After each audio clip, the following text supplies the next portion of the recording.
Okay, so I get a lot of messages from rugby coaches, like team rugby coaches, asking if I can help out with their team's S&C. And whilst I get it, because it seems like something a coach should be doing, really, here's the truth. Rugby S&C is not a rugby coach's job. Right? So if you're a player listening to this, understand it's not your coach's job. If you're a coach listening to this, understand it's probably not your job. Right? Expecting that to be the case is just wrong, and it probably is going to be holding players and teams back. I would know this myself because I'm not just speaking as the guy behind Rugby Muscle and S&C coach. I've been a rugby coach for longer than I've actually done S&C. I actually started out coaching before I even knew what periodization meant. I was a head coach at Hertfordshire University for the women's team. I was also assistant coach for the men's team. I started that when I was 18. And that was when I didn't really know what the hell I was doing in the gym, and I was still trying to go about it. Who the hell am I? I am the guy behind Rugby Muscle. My name is TJ. Welcome to another brand new Rugby Muscle podcast. Thank you so much for listening. If you are a player who wants to take control of your development, or a coach who wants a real solution for your teammates to check out, make sure that you subscribe to the podcast. Encourage your teammates or players to subscribe to the podcast, the YouTube channel. If you're already here watching this, listen to this, 5-star reviews on Spotify, always encouraged, thumbs up on YouTube, and anything that you would like to add to the discussion in the comments below is always welcome. I love having a conversation with you guys. Let's get straight into this episode. So I think for me, coaching rugby and coaching S&C are two completely different roles. I have done both. And I've never really mixed both. There is some parts where it comes in, and I'll get to that, but it is a rare thing. Now, it's funny because I was always a coach alongside when I was a rugby player, and then I gradually built up a PT business and then transferred that to what is now Rugby Muscle. And when I retired from playing, I took a bit of a break from the game.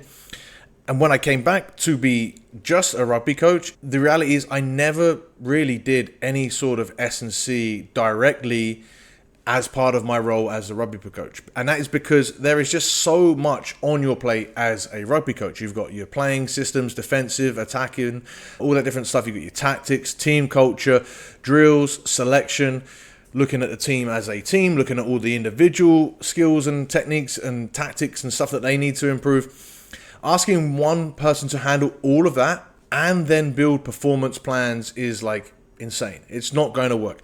Even at the pro level, they are separate departments, and not even separate departments as in one strength and conditioning coach, one head rugby coach. No, there's teams of strength and conditioning coaches. There's teams of rugby coaches, because the knowledge needed for all the different areas and the time needed to plan, to assess, to develop, all of that sort of stuff is just way too much for one person to be able to handle. So to ask an amateur coach to then do that, or to expect that that's how it should happen, is just kind of insane.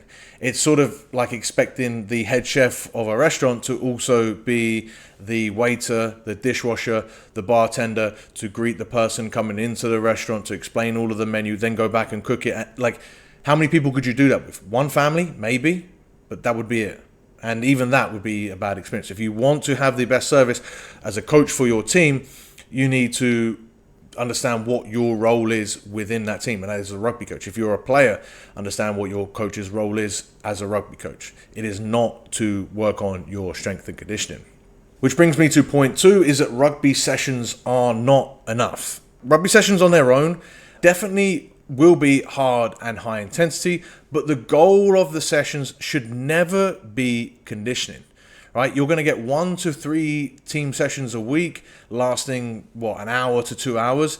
Improving a team full of individuals with their skills, with their tactics, with everything else is already a really complex task. We cannot be wasting our time trying to prioritize fitness as a goal. You need to use that time to train rugby.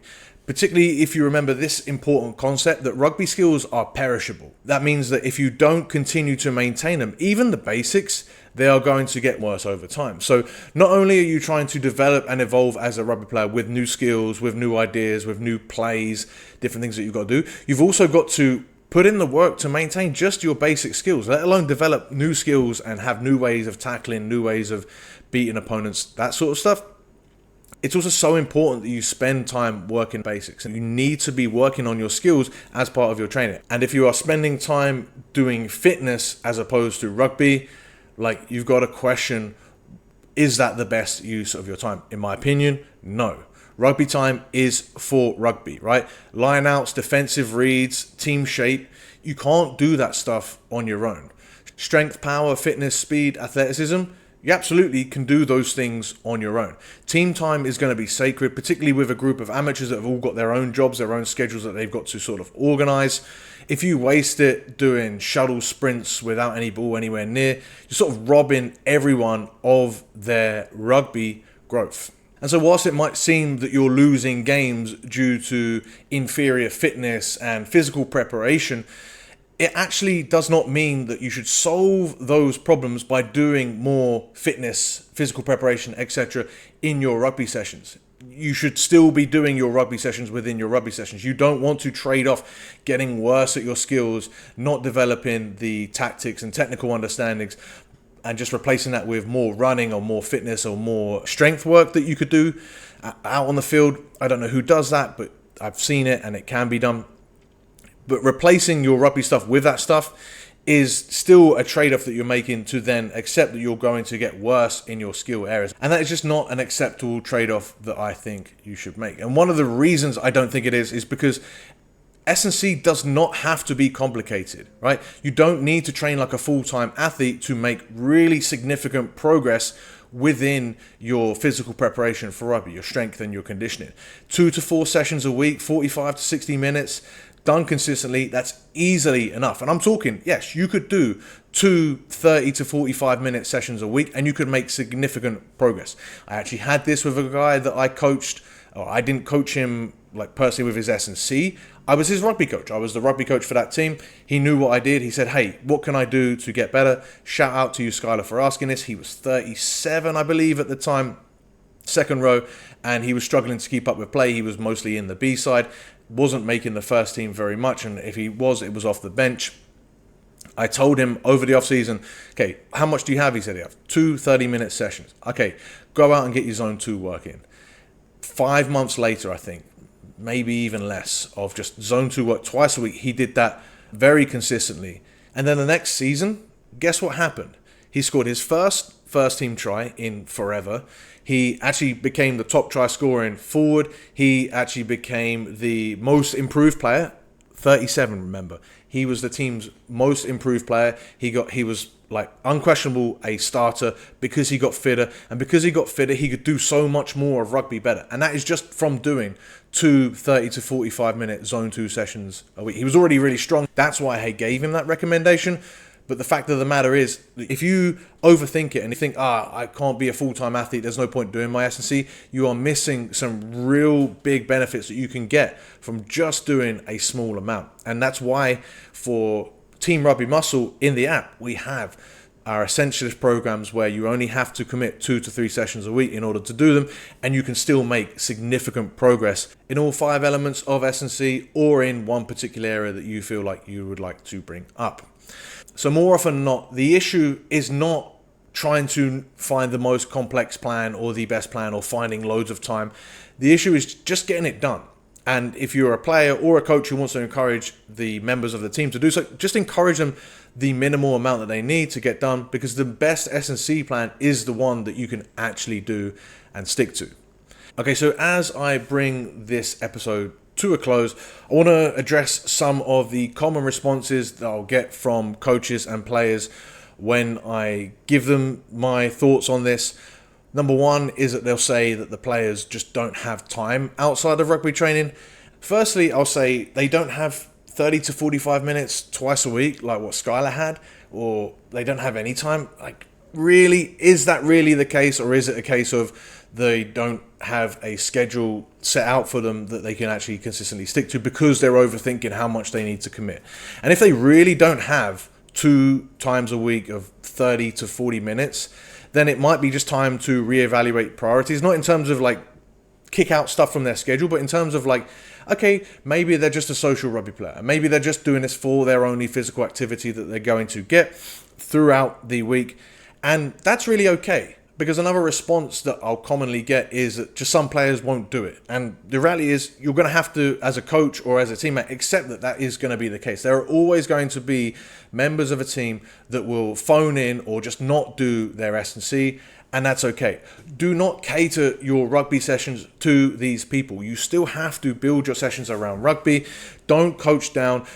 They're still going to get some physical benefit from doing the rugby sessions, but if you then take those like rugby benefits away and make them more physical, then the people that are already committed to the S&C are then losing out. They're losing out on valuable rugby time. So just accept that some people aren't going to be able to do it. And if you can, still encourage them to do so. Encourage them to do the minimal possible, at least to get started. Or if you're a player, encourage them by showing them how much better you can play by being fitter. Or if you're a coach, show them the guys that have gotten fitter, that have gotten faster, gotten stronger or whatever, and have been more effective as a result. And sort of encourage them. Don't belittle them. Don't tell them that they're worthless. Don't tell them that they're useless. Encourage them to do fitness because of the positive effects that it will have on their rugby game. Another common response I'll get is that we already have an S&C coach, or should we get an S&C coach?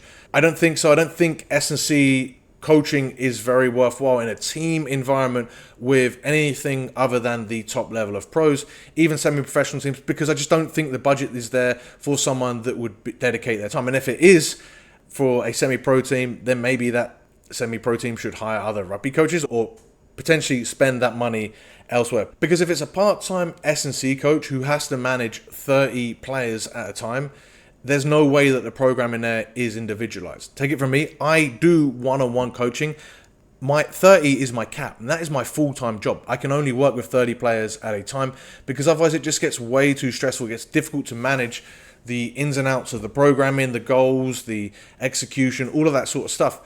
There's just no way from a time management side I'm going to be able to coach more than 30 people with the systems, with the details, with the individualization that I do. And this is basically my full-time job. So asking an S&C coach to take care of 30 part-timers, it just doesn't make sense. So more often than not, you're going to get a template program. Is it going to be individualized? Is it really going to be followed? Is it going to be integrated with proper progressions to what each individual player needs? Most likely not. And that means that you're just ticking boxes. And yeah, it's better than doing nothing. But I think, again, the onus on being physically prepared and as best prepared as possible is on the players. And then one final response I'll get is, what about doing like team S&C sessions? And these could be great. Obviously, they're part of what full-time professional squads do. But for amateur teams with like 9 to 5s, with mismatched schedules, any time that you can get a squad together to train, we should be doing rugby for that. The reason that most amateur teams just train, 1 to 2 times, sometimes 3 a week, and most don't do 3 because it's too much of a time commitment already. And that then means that there's like levels of guilt, there's levels of mixed participation from not showing up, there's levels of stress on having to like really shoehorn that into your schedule. Another thing that team S&C sessions do is sort of misunderstand the value of a session, right? Doing one fitness session or doing one strength session, it makes such a small difference. The value of a session is not really that session. The value of a strength and conditioning session is its place in a progressive program in order to make the necessary adaptations to improve your physical capacities over time. It takes months and months of consistency to make outstanding results. You're not going to get them after one session or after 2 sessions. So what I would do instead, if you're a coach or a player trying to encourage the rest of the team to get fit, to take their S&C seriously, is just encourage them on the value of being fit, of being strong, of being powerful, fast, and athletic within rugby. And encourage them that these things are trainable. And if they just make some time for it and make some sort of commitment, they are going to get better. Break down that perceived barrier to entry to get it done. They don't have to have big full-time schedules. They just need to get some level of work done. They don't need to be the gym monkeys. Obviously, all rugby teams are going to have gym monkeys within their team, and that will turn some players off because they're like, I don't want to be like that. You don't have to be, but you do have to do some level of your own physical preparation to get the most value from yourself and from rugby, to enjoy rugby as best as possible. the fitter you are, the stronger you are, the more athletic you are, the more you're going to have success, the more you're going to enjoy it. I think that culture of building some level of ownership is probably the best thing. It's very hard to do, but it is easily the best return on investment that you're going to get. And it's not going to happen overnight, but just preach a good word. Of course, point them towards the Rugby Muscle podcast, point them to Rugby Muscle on Instagram.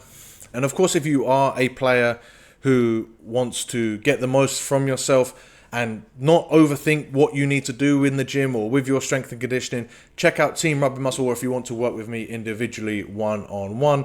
The links to both the coaching and Team Rugby Muscle will be in the description of this podcast.